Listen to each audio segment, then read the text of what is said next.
الله كان عليما حكيما. ومن لم يستطع منكم قولا أن ينكح المحصنات المؤمنات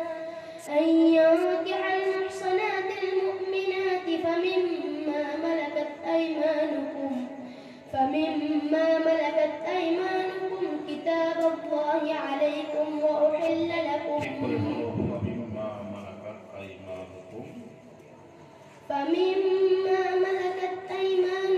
من فتياتكم المؤمنات والله أعلم بإيمانكم بعضكم من بعض فانكحوهن بإذن أهلهن وآتوهن أجورهن بالمعروف محصنات غير مسافحات ولا متخذات أخدان.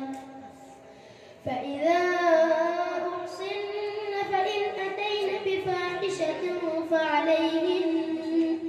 فعليهن نصف ما على المحصنات من العذاب ذلك لمن خشي العنة منكم وأن تصبروا خير لكم والله غفور رحيم.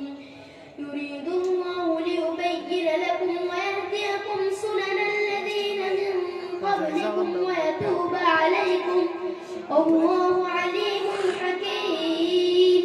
والله يريد أن يتوب عليكم ويريد الذين يتبعون الشهوات أن تميلوا ميلا عظيما.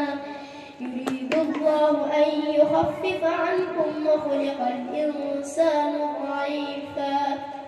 يا أيها الذين آمنوا